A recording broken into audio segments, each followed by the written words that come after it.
Oi gente, tudo bom com vocês? Meu nome é Larissa, esse é o podcast Filme da Semana. Só que essa semana eu não vou falar de um filme, eu vou falar de uma série. Faz tempo que eu não falo de séries por aqui, né? Na verdade, eu ando muito ruim de ver séries, eu tenho dificuldade de ver mais que uma ao mesmo tempo. Ao mesmo tempo que eu também tenho um pouco de dificuldade de maratonar, assim. Então, eu só tenho visto as séries que eu já acompanho. E eu comecei a ver Twin Peaks recentemente. Que também eu não tô querendo ver muitas coisas ao mesmo tempo, porque eu quero degustar bastante. Eu também sei que Twin Peaks é uma série que você precisa abstrair um pouco, né? Então, ver vários de uma vez talvez não seja uma boa ideia. Mas hoje eu quero falar da novelinha de época, que é a minha novelinha de época favorita atualmente.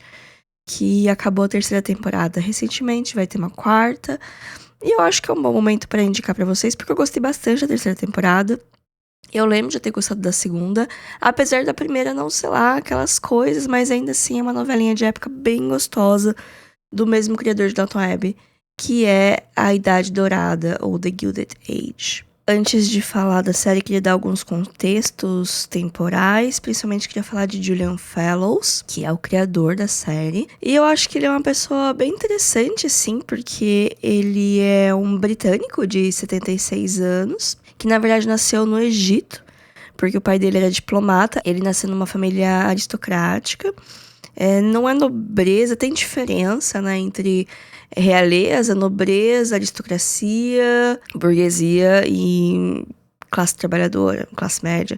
Enfim, era um pouco diferente naquela época, né, porque é uma família bem antiga. Então ele circulava pela alta sociedade desde muito jovem, e ele tem muitos contatos na alta sociedade, então ele meio que escreve de dentro pra fora, ele não tá imaginando uma situação. Claro que tem uma embelezação, assim, de algumas coisas, mas ele conhece ou conheceu, né, os estilos de vida que ele acaba retratando. E daí, ele foi querer ser ator. Nos anos 70, ele começou no teatro a fazer umas peças, e ele também escreveu alguns livros de romance com um pseudônimo feminino, o que é engraçado.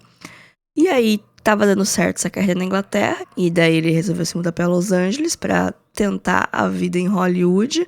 Não deu certo, ele fez papéis minúsculos em TV, e aí ele resolveu voltar pra Inglaterra, e as coisas melhoraram um pouco quando ele voltou, porque a Inglaterra só tem 5 atores, né? Então quando aparece um novo, tem menos competição.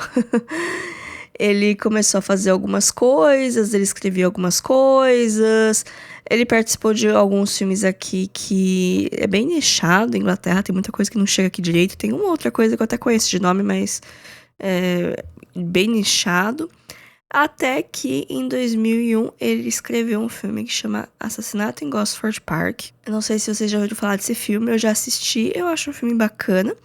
Dirigido pelo Robert Altman, mas o roteiro é do Fellowes, e ele ganhou um Oscar por causa desse roteiro. Por mais que isso não tenha feito ele irritar em Hollywood, fez a carreira dele melhorar na Inglaterra, até que em 2010 veio o seu maior sucesso até agora, que é a série Downton Abbey.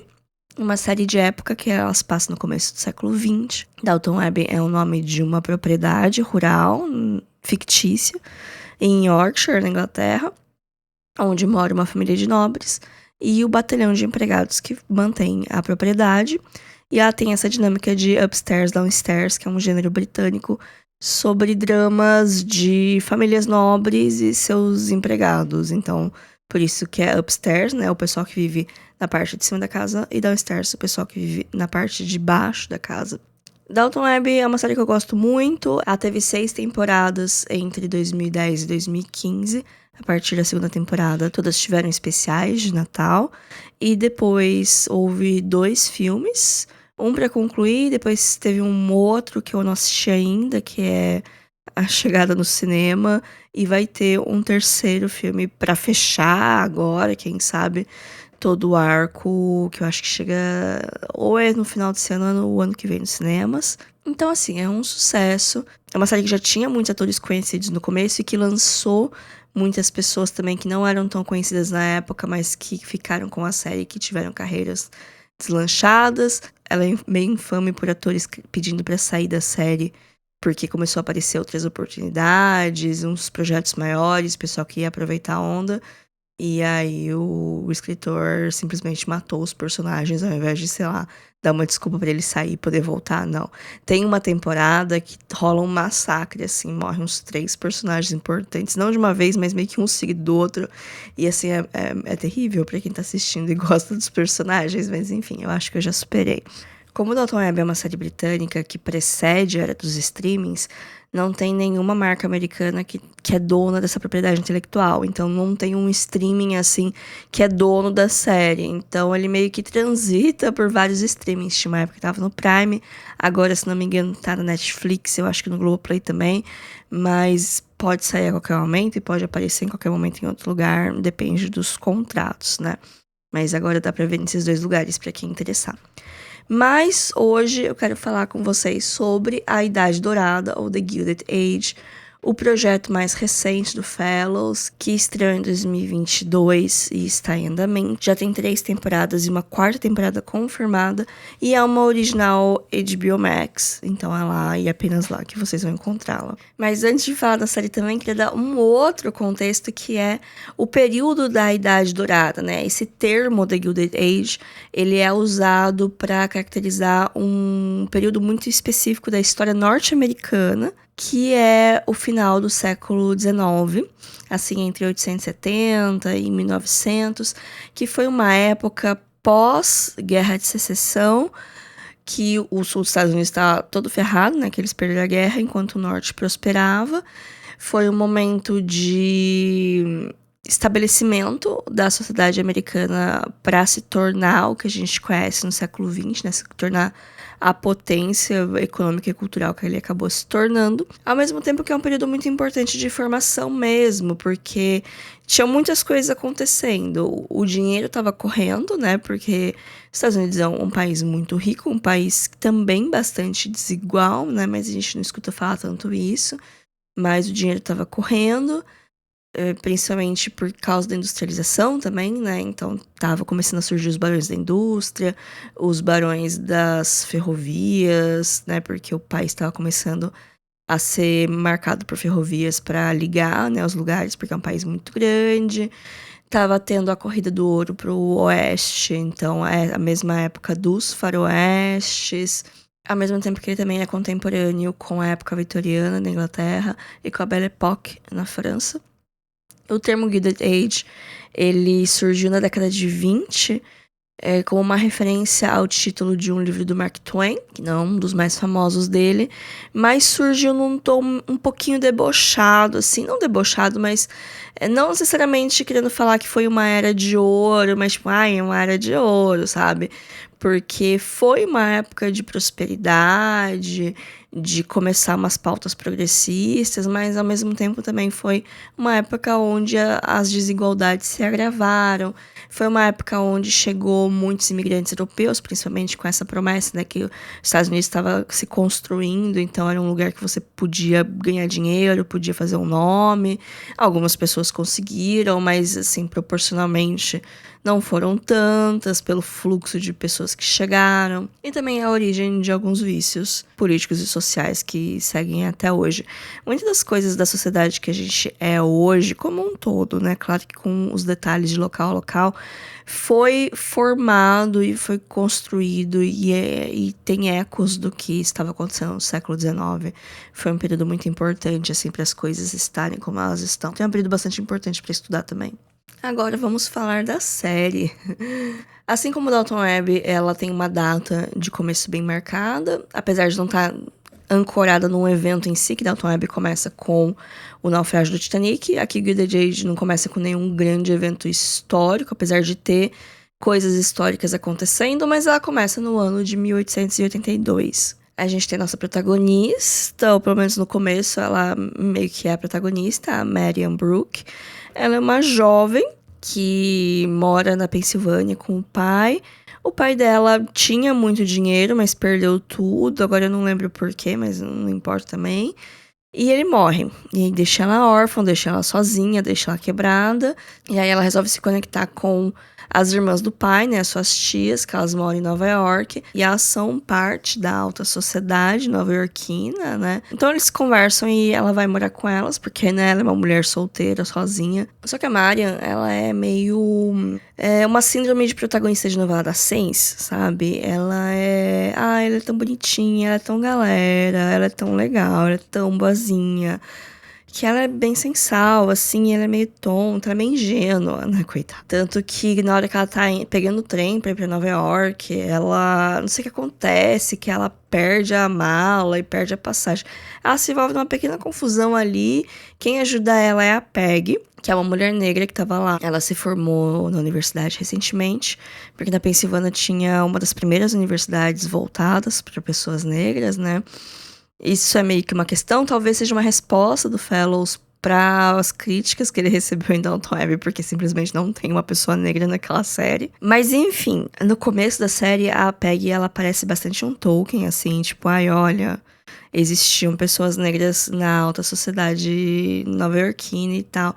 Mas, eventualmente, a parte dela é melhor trabalhada. Eu gosto mais da parte dela na terceira temporada, que eu acho que é melhor trabalhada. Mas, enfim. Aí as duas ficam amigas, né, nessa situação na estação do trem. Elas vêm juntas pra Nova York conversando, elas se tornam amigas. Daí, quando chega em Nova York, né, ela vai conhecer as tias dela. Ela já conhece, mas não conhece, assim, de conviver e tal.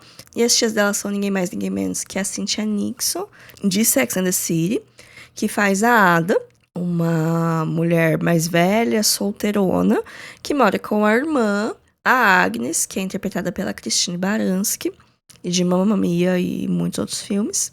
A Ada é Brooke, igual a Marion, e a Agnes tem o sobrenome do marido, que é Van Ryn, e que é uma família muito antiga, ela já é viúva, ela tem um filho de uns 30, 40 anos, solteirão também. E é ela a matriarca, a dona da casa, ela que tem o dinheiro, ela que conduz tudo. E ela faz parte da alta sociedade, conhece todo mundo e tal. E aí a Marion chega, elas tentam preparar ela pra alta sociedade, né? Porque ela é uma caipirona do interior, querendo ou não. Então ela precisa aprender as regras e ela se questiona muito. Por que as coisas são assim, isso é tão injusto. E aí elas ficam, não, isso é porque é, e não sei o que tem. Então tem esse conflito inicial, né, de uma pessoa com uma cabeça um pouquinho mais progressista, que é Marion. Ela é um personagem para ser, assim, um pouco mais próxima das nossas éticas de hoje, por assim dizer. Ela entra em briga com a Peg quando alguém é racista com ela. Ela, eventualmente, vai ter a fase sufragista dela. Ela, enfim, ela quer dar aula, ela quer ser uma mulher independente.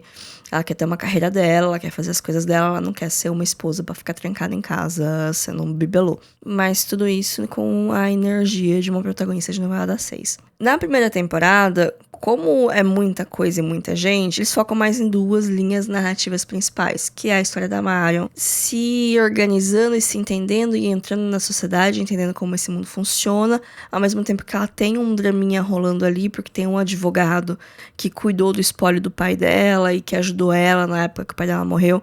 Ele se muda pra Nova York, eles começam a se trombar.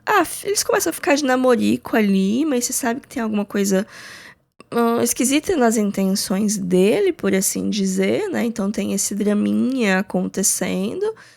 E também tem a minha parte favorita, que é o conflito entre o dinheiro antigo, né, o old money, e os novos ricos, porque de frente para casa das irmãs está construindo uma mansão enorme, e quem está construindo é a família Russell. Eles são os novos ricos. Porque assim, nos Estados Unidos ninguém é nobre, ninguém tem título, a não ser que você case com alguém de algum outro lugar que tenha um título. Mas a sociedade americana não foi construída com títulos. Mas as pessoas tinham dinheiro há várias gerações e viviam de renda, então era isso, meio que ser rico, ser parte dessa nata social. Enquanto isso, os Russells, que eles são meio que inspirados nos Vanderbilt, eles são uma família que ascendeu socialmente há pouco tempo. A fortuna deles vem da ferrovia, investimentos em ferrovia. E eles não são tratados como iguais pela alta sociedade. Eles não são convidados aos eventos exclusivos e tal, por mais que eles tenham dinheiro. Porque eles não nasceram na riqueza, por assim dizer. Por mais que a origem dos dois não seja, assim, lá na pobreza, né? Mas enfim. E a esposa, que é a Berta, que é interpretada pela Carrie Coon, que é uma das minhas personagens favoritas, ela tá decidida a entrar na alta sociedade. Ela vai fazer essa casa com um arquiteto que tava super hypado na época. E é uma mansão diferente. E aí ela vai fazer o chá de casa nova dela, que vai ser um baile pra não sei quantas mil pessoas. E aí ela quer que as pessoas vão, e algumas pessoas vão, outras não vão. E aí começa aquele negócio que a outra senhora lá, que é meio que a líder da alta sociedade, fica fazendo propaganda de difamação pro pessoal não ir na onda da Carrie Coon, e a Carrie Coon começa a querer achar um jeito de comprar essa mulher, enfim.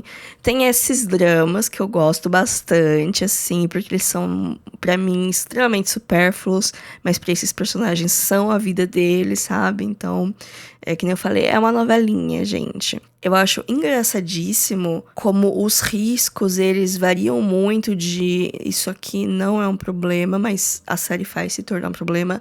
Tem um episódio que o cozinheiro dos Russells começa a ter todo um drama em volta dele, que ele tá escondendo alguma coisa do passado dele, o que pode ser e o que pode ser. E no final é que ele não é francês, porque ele usa um sobrenome francês, ele faz um sotaque francês. E ele se diz um especialista em culinária francesa, mas a revelação é que ele não é francês. Ele é norte-americano, ele nasceu no Kansas. E aí você fica, uau, todo esse suspense pra isso. Mas você tá lá, você comprou esse drama. Ao mesmo tempo que tem momentos que tem dramas realmente dramáticos, assim. Tem a Peggy tem um mistério que é uma história muito triste, coitada. Tem um cliffhanger em determinado momento que um personagem toma um tiro. E aí você fica, meu Deus, o que vai acontecer? Mas na maioria do tempo são algumas coisinhas assim, tipo, ai, nossa, tá saindo no jornal umas fofocas da família que só uma pessoa de dentro poderia saber. Então, obviamente, alguns empregados estavam vazando fofoca. Qual dos empregados é? E aí isso se torna uma trama paralela do episódio inteiro, descobrir qual dos empregados que tá vazando as fofocas mais banais possíveis, né, da família. É como eu falei, né, no começo, na primeira temporada, foca mais nesses dois grandes dramas, né, da Marion se estabelecendo e dos Russell tentando entrar na alta sociedade, por mais que tenha uma ou outra coisa acontecendo ali, são coisas bem menores, assim, bem mais pontuais.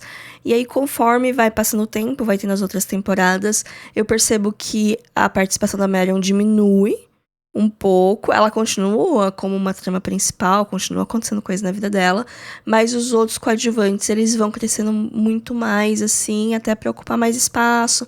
Por isso também tem essa vibe de novela, porque tem vários núcleos se desenvolvendo. Começa a ter mais destaque pros filhos dos Russells, né, que eles têm 2 filhos, a Gladys e o Larry. Os dois são ali jovens adultos, o Larry acabou de terminar a faculdade, a Gladys está na época de debutar na sociedade. Eles também vão ter os dramas deles, assim como outros personagens que vão surgindo.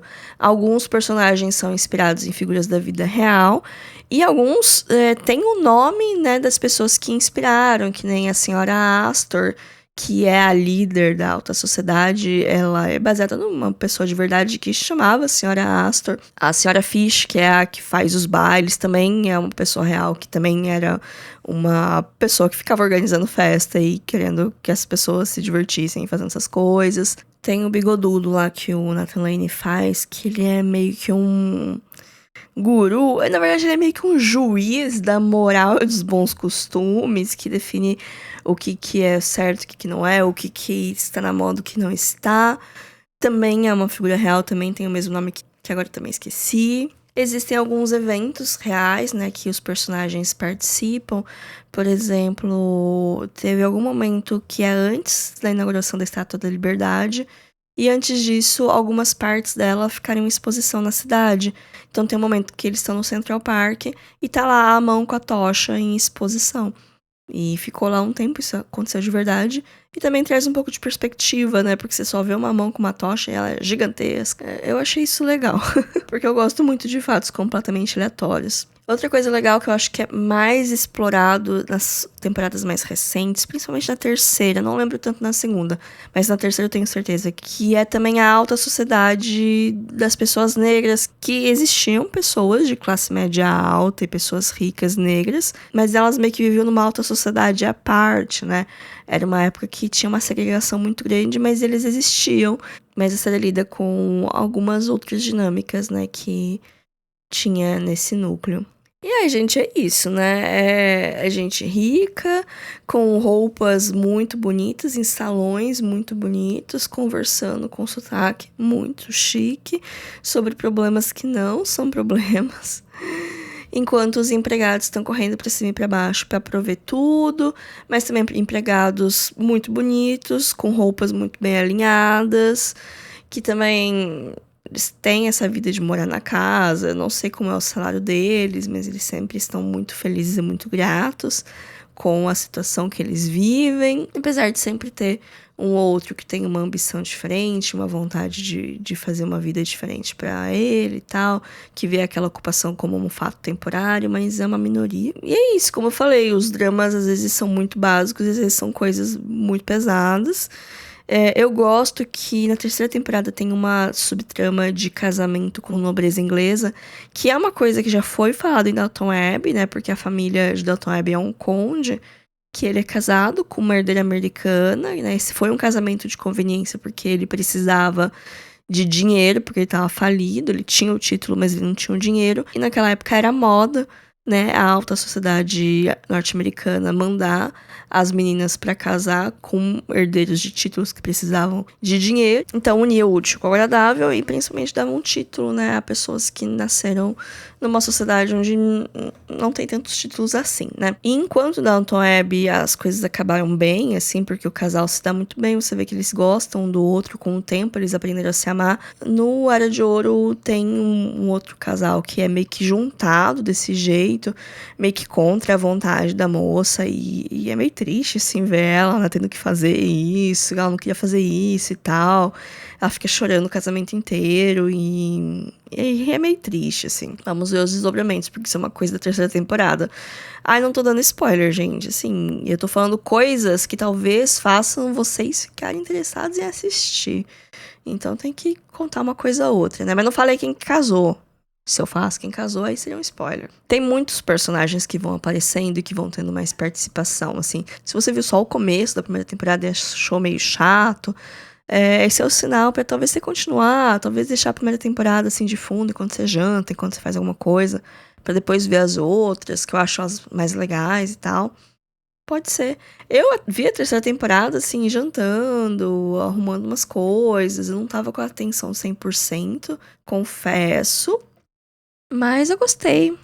Foi legal. Foi divertido. Assim, não é um negócio que você fica, nossa, é a melhor coisa que eu já vi na TV. Ou, nossa, explodiu minha cabeça. Não, é uma novelinha. Mas é uma novelinha bem feita. Com boas atuações, com figurinos lindíssimos, locações belíssimas. Faz você ficar meio irritada, assim, com tamanha opulência, numa época que também era marcada por muita desigualdade. É muito curioso o quanto eu torço pelos Russells, enquanto que o marido, né, o Jorge, ele é um desses coronéis que, tipo, não tá nem aí pros empregados ou pra quantas pessoas ele vai ter que sacrificar pra essa obra dar lucro, sabe?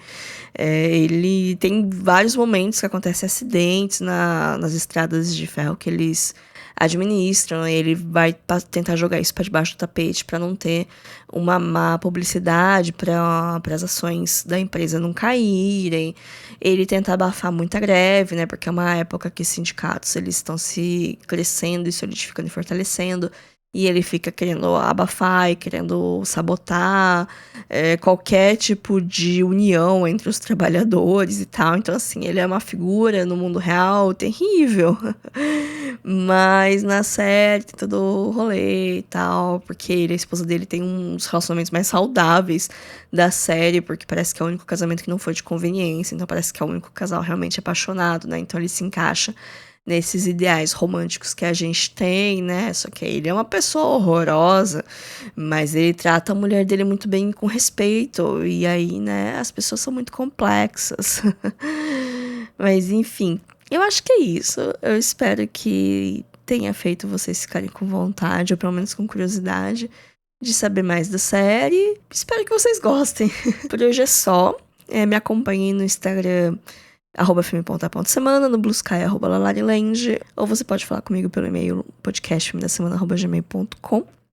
Esse e-mail também é uma chave Pix, caso você queira me pagar um cafezinho. Ficarei muito feliz. E a gente se vê semana que vem. Fiquem bem. Tchau, tchau.